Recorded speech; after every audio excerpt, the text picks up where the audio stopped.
या सगळ्या याच्यामध्ये मगाशी नानाभाऊ म्हणाले काय ते कुठलं कापूसाचे बॅग, कापूस बॅग ना, कापसाचं बॅग नाही, कापसाच्या बॅग बद्दल बोलले आपण.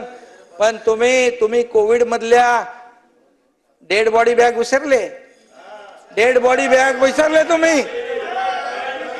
डेड बॉडी बॅग मध्ये पैसे खाल्ले ते विसरले?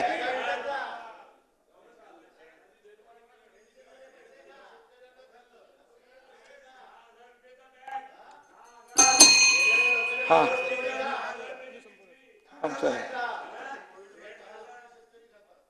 नाही, आणि मला खरं म्हणजे तुम्ही काय करता वरती, तुम्ही म्हणाला पापाचा घडा भरला.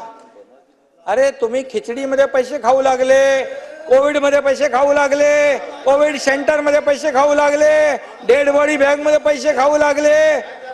हे तर पापाचा घडा कुणाचा भरेल? आणि म्हणून बघा नाही, आणि ऐका, या तुम्हाला सांगतो ही पाप कुणाच्या घड्यातली आहेत? अरे बाबा ही पापाची जी काही धडा आहे ना, तो खरं म्हणजे एक मोठा धडा होईल पापाचा. आणि त्यामुळे मी एवढंच सांगतो आपल्याला. आणि विजयराव बघा, गिरणी कामगारांना आम्ही घरं दिली 15,000 लोकांना. एक तरी घर दिलं का तुम्ही? किती वर्षात दिली? 40-50 वर्षात दिलं? 15,000 घरं दिली. आणि विजयराव 1 लाख घरं आम्ही देणार आहे. 1 लाख घरं.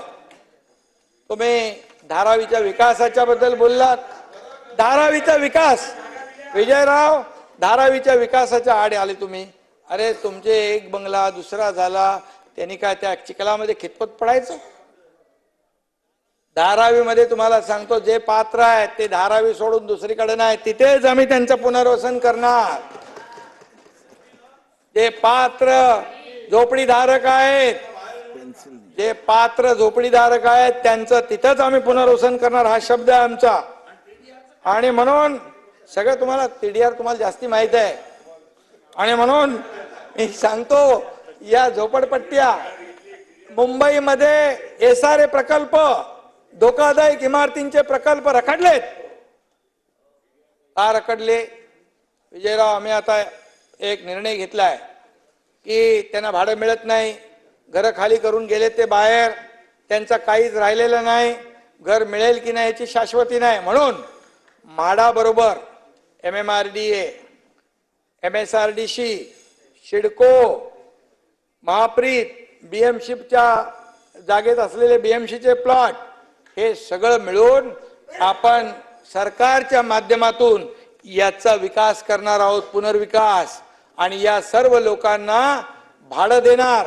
मुंबईच्या बाहेर गेलेला मुंबईकर पुन्हा मुंबईमध्ये आणणार ना. काय मुंबईतला जो आहे ना, मुंबई तोडणार. मुंबईत इलेक्शन आलं, निवडणूक झालं, मुंबई तोडणार. पण मुंबईची वाट लागली. आज तुम्हाला मी सांगतो, हे सगळं प्रदूषित पाणी या समुद्रात सोडण्याचं काम इतके वर्ष कोणी केलं? आमच्या सरकारने आल्यानंतर 7 STPचा निर्णय घेतला. पूर्वीच्या लोकांनी 15 वर्षात 11 टेंडर काढले, पण एकही टेंडर मंजूर नाही झालं. कारण टेंडर साठी कोणी सरेंडर नाही झालं, म्हणून ते टेंडर काढलं नाही. आणि म्हणून माझं काय, हे आमच्याकडे नाही.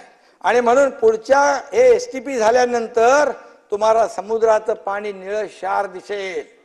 का प्रदूषित केले एवढं वर्ष? आणि म्हणून नाना, तुम्ही माहिती घ्या, कॉन्क्रीटचे रस्ते का केले नाही? का खड्ड्यातून प्रवास घ्यायला? त्या खड्ड्यावर एका त्या मुलीने, काय तिचं नाव, मलिष्का, तिने गाणं केलं, तिला जेलमध्ये टाकलं. अरे सरकार आमचं आल्यानंतर पहिला निर्णय आम्ही घेतला की या खड्ड्यांमध्ये मुंबईकर प्रवास करणार नाही, खड्डे मुक्त मुंबई झाली पाहिजे, याच्यासाठी आम्ही निर्णय घेतलाय. मुंबईचं